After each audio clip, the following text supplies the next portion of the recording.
ሰላም እንዴት ናችሁ? ዛሬ ደግሞ በክፍል 5 የማሳያችሁ ለየብቻ የሰራናቸውን ሹራቦች እንዴት አድርገን አገጣጥመን እንደምንሰፋ ይሆናል። በመጀመሪያ የኋላና የፊቱን ነው የምናገጣጥመው። መልኩን ወደ ውስጥ አድርገን ከላስቲኩ ጀምሮ እስከ ብብቱ ያለውን እንደዚህ ይዘን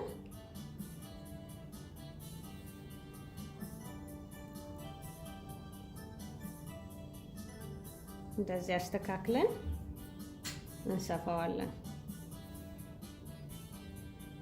የክሩን ጫፍ ቋጥሬዋለሁ እና እዚህ ጋር ሁለቱን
መጨረሻ ላይ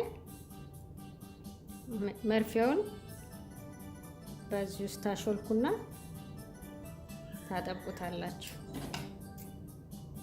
አሁን በዛኛው በኩል ሰፍቼው ስለነበረ አሁን ደግሞ ትከሻው ላይ ነው መሳፈው። አንደኛውን ወገን ሰፍቼዋለሁ፣ ይሄኛውን ደግሞ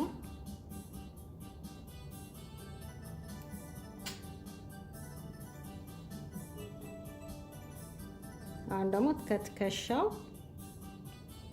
እስከ ጠርዙ ድረስ ያለውን ነው የምንሰፋው።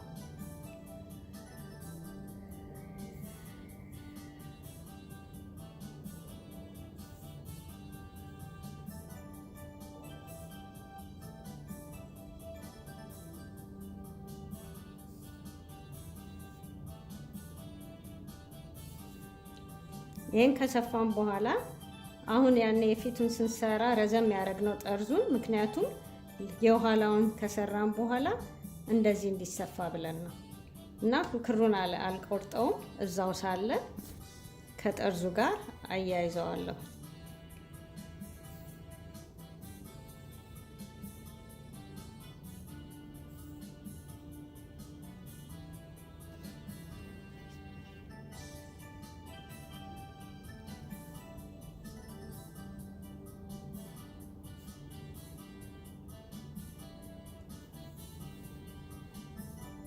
ይሄኛውንም እንደዚህ አድርገን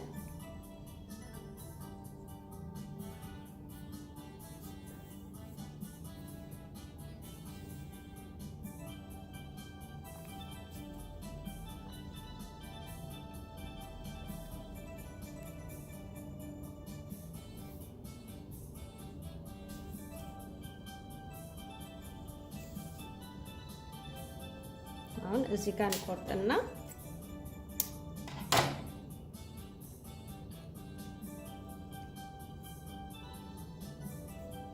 ሁለቱን ጠርዞች አንድ ላይ እንሰፋቸዋለን። ከፈለጋችሁ መጀመሪያ ላይ መስፋት ትችላላችሁ። አሁን መጨረሻ ላይ መስፋት እንችላለን። ይሄኛውን ክር አንደኛውን ረጅሙን አሳጥረውና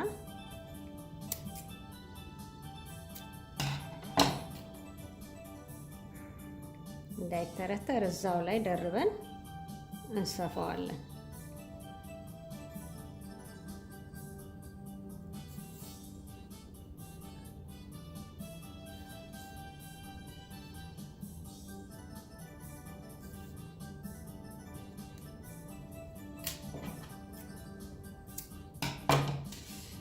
አሁን በውስጥ በኩል ነው የሰፋነው። አሁን የኋላና የፊቱ ተሰፋ ማለት ነው። አሁን እጅጌውን ስንሰፋ ይሄኛውን ሰፍቼዋለሁ። ልሙጡን ወደ ውስጥ አድርገን መልኩን ማለት ነው እንደዚህ አጥፈን ከላስቲኩ ጀምሮ እስከ ብብት ያለውን እንሰፋለን።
አሁን እጅጌውን እንገለብጠዋለን። ሁለቱንም እጅጌ እንገለብጥና የተገለበጠውን አሁን ይሄ የእጅጌው ቀዳዳ ነው ማለት ነው እና እዚህ ውስጥ ልሙጡን ከላይ አድርገን እንከተዋለን እና የብብቱን መሃል ስፌት እዚህ ጋር እናደርግና አንድ ቀለበት የቀረውን የእጅጌውንና የትከሻውን ስፌት መሃል እንደዚህ አድርገን አሁን ክቡን እንሰፋለን ማለት ነው።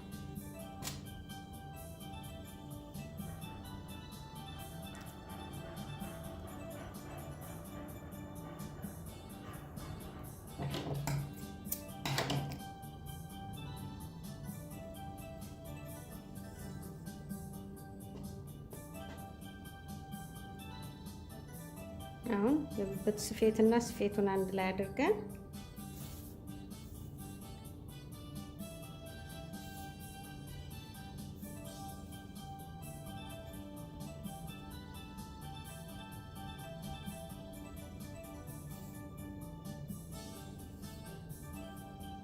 ክሩን ረጅም አለማድረግ ይመረጣል። ምክንያቱም ስንሰፋ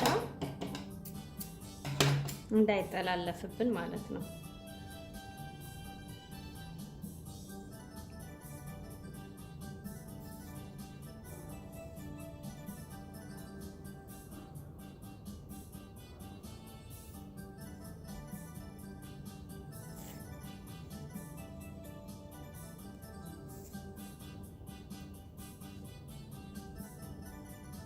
አሁን አንዱን ቀለበት የቀረውንና ጫፉን ማለት ነው እና የትከሻውን ስፌት አንድ ላይ እናገጣጥመዋለን።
እንደዚህ አድርገን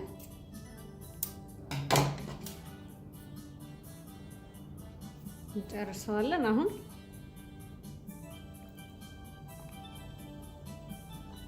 አንደኛው ሰፋን ማለት ነው።